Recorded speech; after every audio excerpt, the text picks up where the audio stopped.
Have you ever felt like you're just putting way more into a relationship than you're getting back? Or maybe you've caught yourself building up this huge fantasy around someone who is, let's be honest, just not available. Well, you're not crazy, and you are definitely not alone. Today, we're gonna crack open the playbook on these relationship disasters, not just to spot them, but to figure out how to stop choosing them in the first place. Let's get right into it. You know, it so often starts with a story just like this one. We meet somebody when we're at our most vulnerable. Maybe we're fresh out of a really bad breakup, feeling a little bit lost. And then, boom, there he is, the neighbor, Kay. He seems absolutely perfect. He's charming, he's a great dad, and he's completely unavailable. He's married. And that very unavailability, it becomes the perfect blank screen for her to project an entire fantasy relationship onto. So how does a tiny little crush explode into this full-blown fantasy? It's always the small things, isn't it? A 20-minute train ride. He asks about her day. And he actually listens. Now, if you're coming from a relationship where you felt totally invisible, this simple act of human kindness feels like, well, it feels like everything. It's not just a conversation anymore. It's proof that you're seen. And that's the exact moment the mind starts filling in all the blanks with what we want them to be. And this, right here, this gets to the absolute heart of the problem. When you are emotionally starved, your entire radar gets scrambled. You are so desperate for just a drop of kindness that when someone shows you basic human decency, your brain can mistake it for a sign of genuine romantic interest. It's a trap, and it's a trap we often set for ourselves. And believe me, it is incredibly common. So this is the really honest question you have to stop and ask yourself. Are you falling for them as a person, or are you just trying to fill a void inside you? Because that confusion, that's ground zero for almost every single relationship disaster. It means you're not in love with the person, you're in love with the potential you've invented for them. And you know what? There's a name for this feeling. It's called limerence. And let's be super clear here. This isn't love.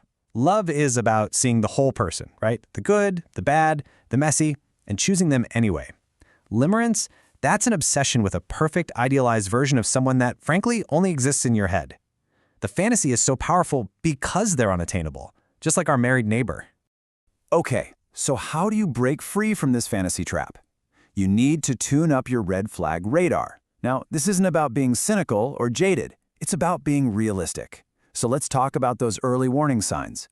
The ones that tell you this person isn't the foundation for a healthy relationship, but just more raw material for another fantasy. And these red flags, they are not subtle. I mean, think about it. A husband who lets his work wife redecorate his office and talk trash about his actual wife, that's not some little misunderstanding. That is a massive boundary violation. Or a guy who cheats and then turns around and blames his partner for it. That's not an excuse. That's a complete refusal to take responsibility.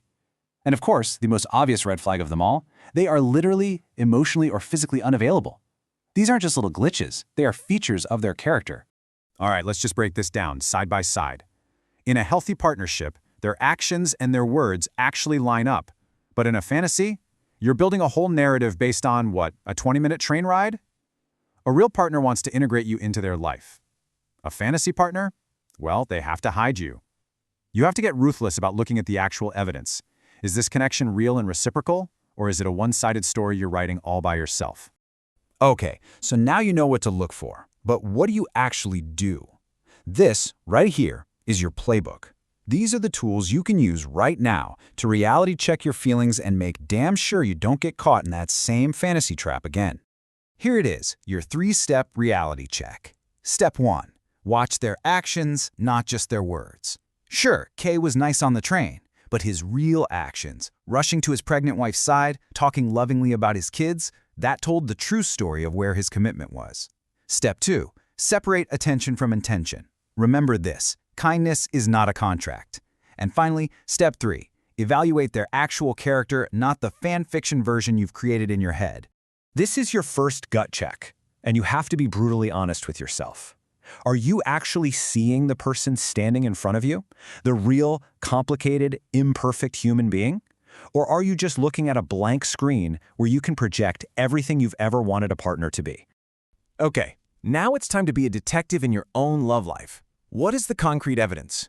And I'm not talking about your feelings, I'm talking about facts, cold, hard facts. Have they introduced you to their friends? Do they make plans with you and actually keep them? Is their investment in this connection just as real as yours, or are you the only one out here building this bridge? And honestly, this is what it all boils down to. Real love is not about finding someone who's flawless. It's about seeing their downfalls, seeing their imperfections, and making a conscious choice to love them anyway. It is an active commitment to a real person, not a passive obsession with a perfect idea. So, I'm going to leave you with this final question. Because at the end of the day, a healthier relationship should build you up. It shouldn't become another full-time job. So, are you choosing partners who inspire you to be better, or are you choosing projects that you feel you have to fix? The answer to that, it tells you everything you need to know about whether you're building a real partnership or just setting yourself up for the next disaster.